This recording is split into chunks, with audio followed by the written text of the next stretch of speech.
Now you're talking about this in knife retention, but is there some value in defense?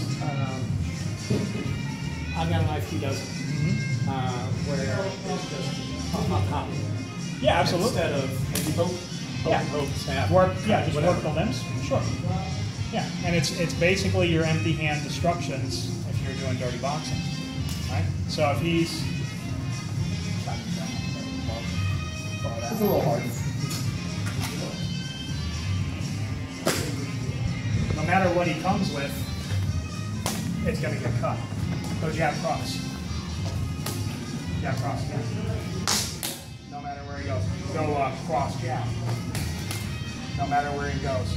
Boom, boom. Okay? If I want to go to the neck, go cross jab again. Bow. Go straight into it. Similar to going for a punch. If I want to go at the arm, same thing, yeah. Bow, bow, right there. Boom. You got to be careful if you're going up in here because you have the axillary artery and the axillary brachial? with the subclavian. Subclavian, yeah. He goes down here. He goes under. That's the brachial. And then up and underneath here. You only have one artery that runs down. You have the brachial, and it splits into radial. Arteries? Yep, and then you have the basilic, the basilic vein, the brachial vein, and the cephalic vein. So just be careful if you're going up there and you don't want to kill them. That's why I usually go one more time. I usually go this hand first, bang. I just drive and I look just to cut the seven. Stay on the. If you reverse grip, same thing. 1, 2. Pop, pop. This one though, you might plug, or rather sever the artery. You'll definitely probably clip one of the veins. How much?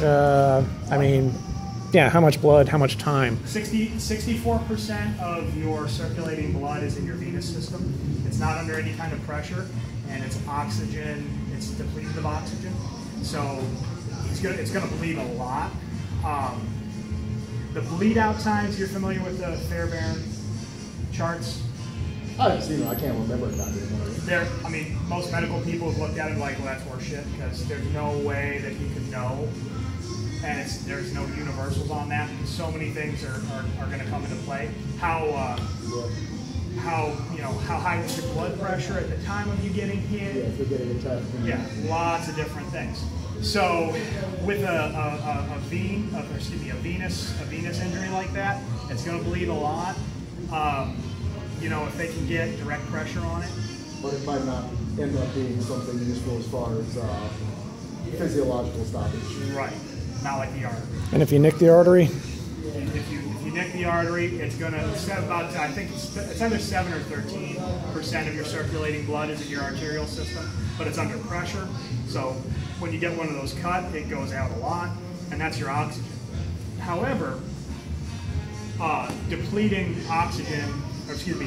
tissues of oxygen is good, but it's not going to stop it. So you've cut the blood flow. By cutting this, you've cut the arterial blood flow for everything down here. So, in effect, you've kind of limited this arm significantly, okay? Eventually, that blood loss traveling down this way and now coming back up through the capillary exchange, back up the venous system, coming back into the heart and then put it back into the lungs to pick up oxygen. Eventually, that's gonna catch up with him. But he has plenty of time to still fight you and jack you up. Still be fatal, but not right. So the real stoppage that I'm looking for, in terms of like really stopping him altogether, is the neck, because I want to cut off the blood flow to the brain. Because if you cut off the blood flow to the brain goes, oh, and that's it. Then the other stoppages we talk about too are like the muscles. Okay, but if I so example the 3 count, right? A split, cut up, hack that leg, and I'm taking off. It's a mobility kill. Yeah, it's a mobility kill. He's not going to be able to chase me effectively. Maybe I nick the artery, maybe I don't. If you're doing it the way that I show it, which is just above the knee, straight in this way, cutting that way. Yeah, you're not going to get the artery. You're probably not going to be able to run after you. Right, because the artery runs on the inner thigh this way, and then it wraps around. So you have the deep femoral and the It's just femoral, deep femoral and femoral. They run down this way, and they both go to the back of the leg. The femoral runs down, goes behind the femur, and goes behind the knee, and becomes the popliteal artery, and then it goes down and feeds the rest of your leg there. So if you're getting the front of the leg here, chances are you're not going to get it. But the purposes of that are just the exit, not as much as right. You know, It quickly puts you in taunting range. Yeah. The idea of the physiological versus the psychological stoppage with blades, playing a lot with more impact than to the extent actually. Is that on? So when you're saying psychological stoppage, do you mean they're like, oh shit, I got cut, Yes, and they're done? Exactly. Versus Their will to physically being unable to continue, which with blades versus impact, it takes longer to get a physiological as opposed to The psychological. and knocking out. And On that note, well, go on, and I've got another question or a point. I've been playing the snacks more lately. I had one in the car that I made, which is fun doing that anyway, but because I was talking to my buddy Ron, who's one of the guys that works with Craig, and 25-year I love bouncing stuff off of him because he's been in all different areas of the world in situations they're in.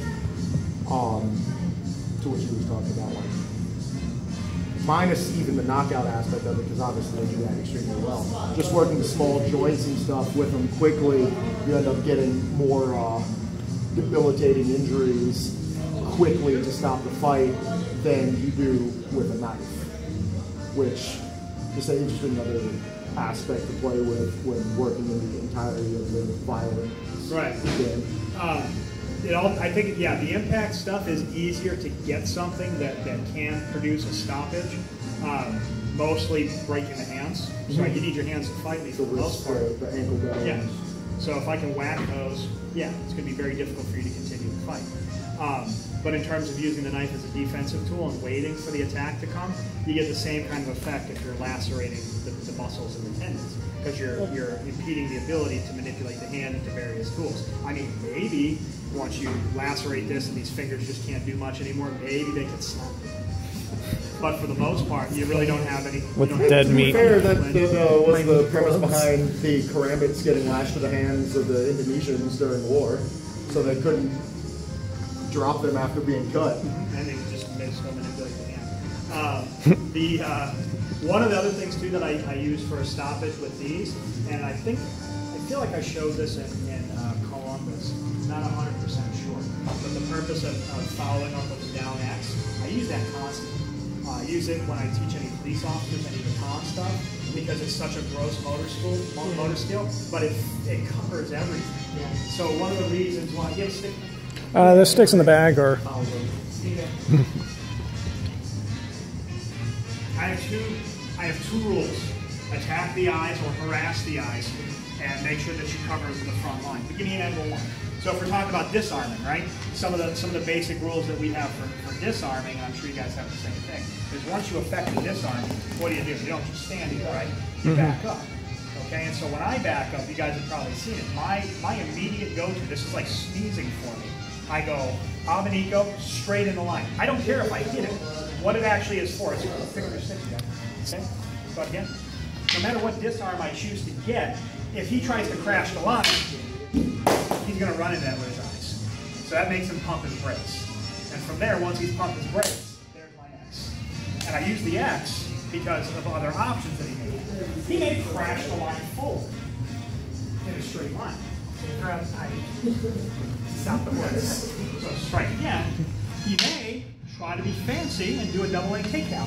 If I go downward X, he's always going to get struck, because it covers the entire area of the front of my body where he can potentially enter. So, with the blade,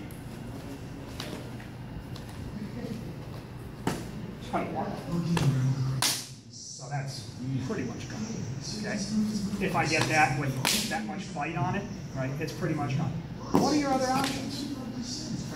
Yeah, I know. He could come down the center line. So rather than waiting for him to do that, a lot of times what I'll do is immediately, there, I just cut an X across his face. And that's it.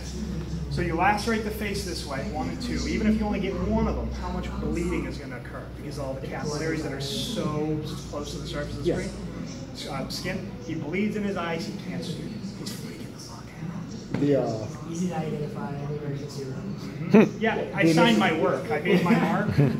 Being the initial, like, the get off of me and then the stay off of me. Yep. You know, because anybody who takes anything is pretty unlikely, even if it's only superficial, to try for more. That's it. Yeah, so like what I usually tell people is if they do my material and they don't get anything out of it aside from the first 30 minutes, they've got plenty. The first 30 minutes is footwork. It's a little bit, well, excuse me, I should say first hour. It's footwork, it's defanging, and it's X follow-up. Right? That's it. That's all you really need to know. You got something. You got something to work with. Everything else from there is just, icing. But as far as any self-defense situation goes, I think that's enough to cover your bases. If you're carrying a blade and you're attacked by somebody who's barehanded, easy. You got center line shots. Cut whatever comes, cut his face, run away. And that's it. Now, going back to the idea you've got physiological and psychological stop. We've talked about mobility. We've talked about, oh shit, I'm bleeding. What about pain? Pain. 2 things you can never count on is psychological or pain. In a jiu-jitsu competition, stuff No. that's supposed to work doesn't work. I want the W here. I don't give Especially a the knife. If you've ever been cut by one, you don't notice, right away. That shock and adrenaline just cuts it off. And even more so, stops it from bleeding a lot. Yep. I've seen videos of guys get diced up in the fight and then back off, they start calming down, capillaries and everything open up, and then Yep. and then they die. Yep. Perfect example though of that motherfucker just got killed, but he's still fighting you during. Which is why Matt only drinks Red Bull, to keep Yeah. his heart rate up. All the time. Cocaine will do the whole thing too. Yeah. Yeah, and that's why I teach 2 things: mobility by severing muscles and ligaments and tendons, and exsanguination, blood loss. That's the only way you're going to win. And it's the same thing with shooting.